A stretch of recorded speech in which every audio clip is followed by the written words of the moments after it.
आज मैं आपको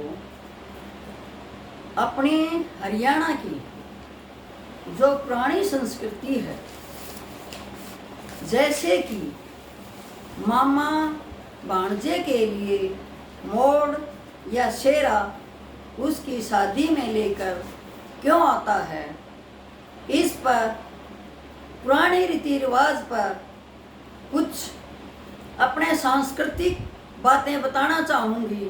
यदि आपको पसंद आए तो कृपया करके लाइक और सब्सक्राइब अवश्य कीजिए।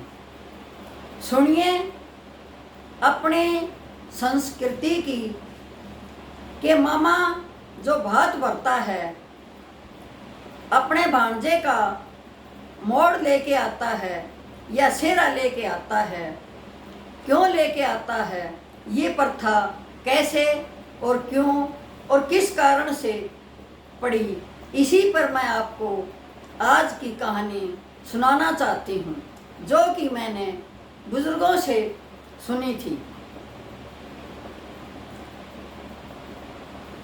जब किसी लड़की के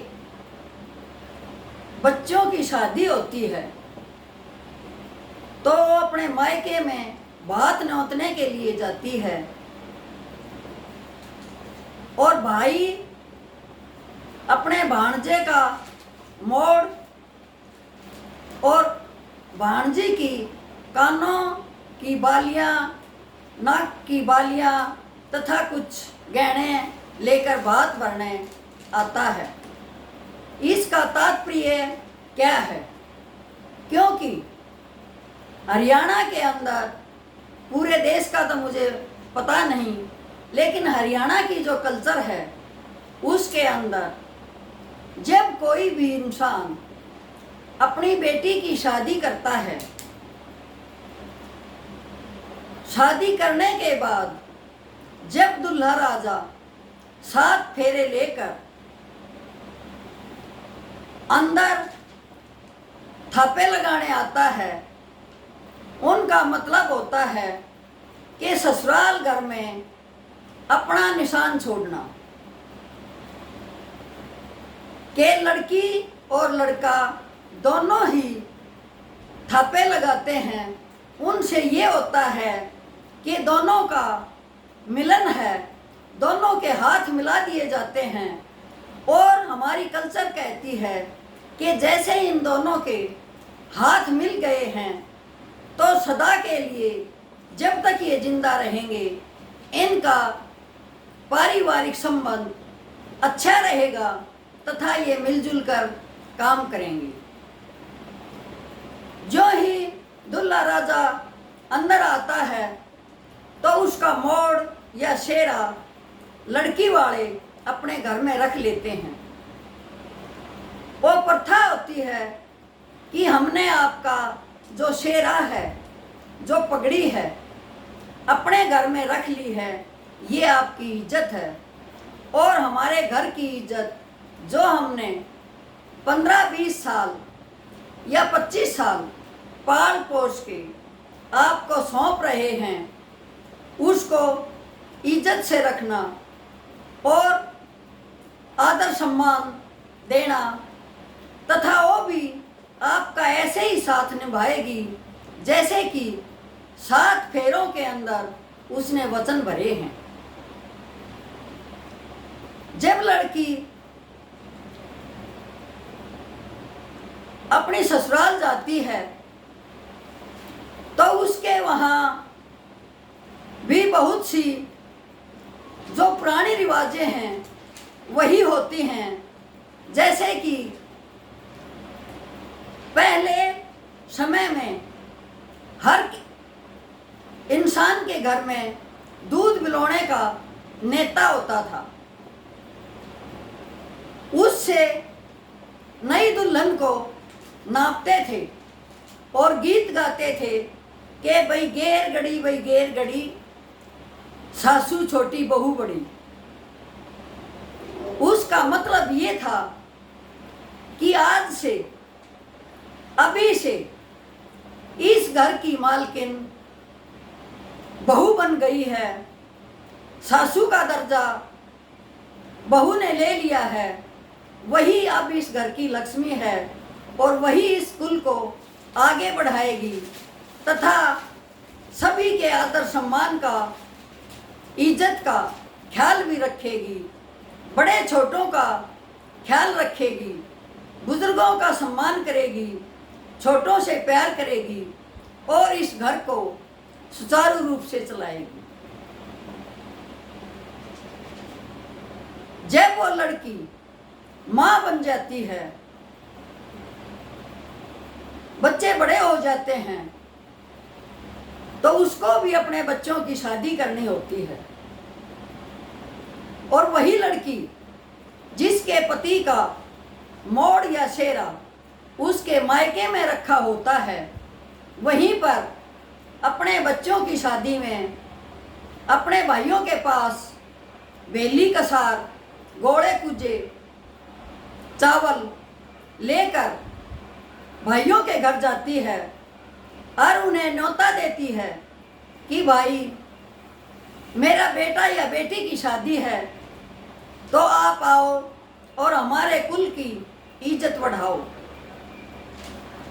भाई भी पूरी तैयारी करता है, सारे परिवार के कपड़े, गहने, टूम ठेकरी, पैसे लेकर बहन की दहलीज पर जाता है। यदि लड़के की शादी होती है तो भाई सेहरा लेकर जाता है और भाई ही अपने भांजे को सेहरा पहनाता है। उसकी ये बात पूरी हो जाती है कि जो हमने अपने जवाई राजा का, यानी कि जिस लड़के की शादी है उसके पिता का सेहरा अपने घर पे रखा था, वो पगड़ी अब हम वापस कर रहे हैं क्योंकि इन्होंने हमारी बहन को अच्छी तरह से रखा, कुल की लक्ष्मी समझा और आदर सम्मान दिया, इसलिए हम इनकी पगड़ी छोटे रूप में जो बाप की पगड़ी ससुराल में रखवाई थी वही पगड़ी हम अपने भांजे के सिर पर रख रहे हैं ताकि इस घर की पगड़ी हमेशा ऊंची रहे और ये घर हमेशा फूलता फलता रहे। मामा का फर्ज मांडा बांधने का भी होता है और कुछ मिट्टी की सराइयों में मिठाइयाँ बंद करके उनमें सुराख करके बहुत ऊंचे स्थान पर मामा के द्वारा बंधवाया जाता है। उसका ये तात्पर्य होता है कि जैसे लड़का या लड़की के मामा ने मांडा बांधा है, उसमें मिठाई है,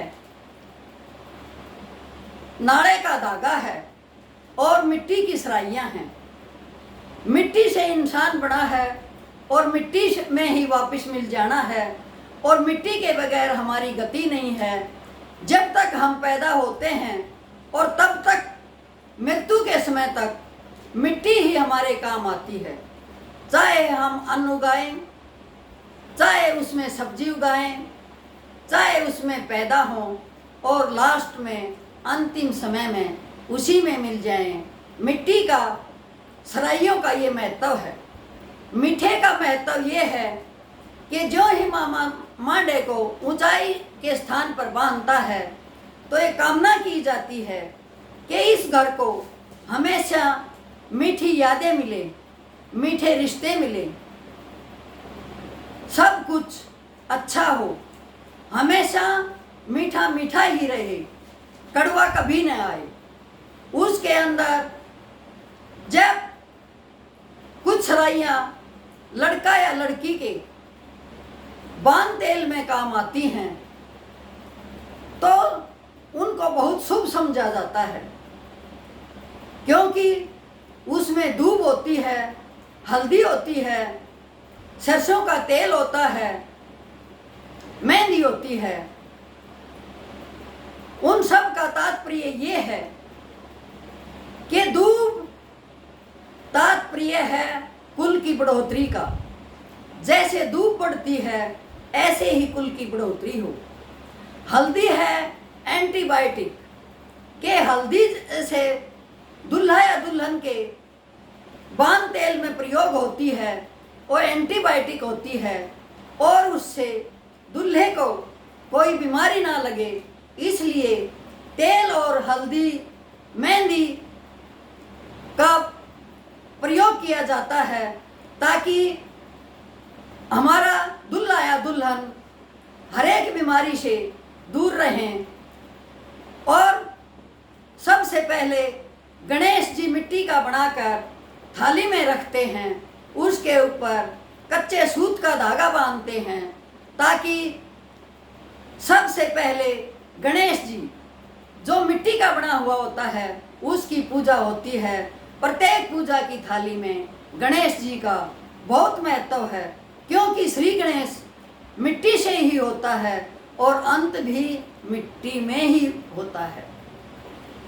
फिर जब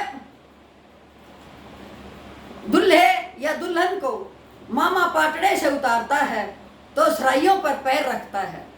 वो कहता है कि अब हमारे बच्चों की जो जिंदगी है वो फलने फूलने लायक दो घरों का रिश्ता बनता है और दो घरों की एक घर हो जाता है। जब रिश्तेदारी होती है तो दो घर नहीं रहते, वो एक ही घर हो जाते हैं। दुख में सुख में सभी परिस्थितियों में उनका सभी काम साझा हो जाता है। गरीबी हो अमीरी हो, वास्तविक रिश्तेदारी वही होती है जिसमें कि मेल मिलाप हो, एक दूसरे के दुख सुख का साथ हो। यही थी मेरी एक छोटी सी कहानी। धन्यवाद।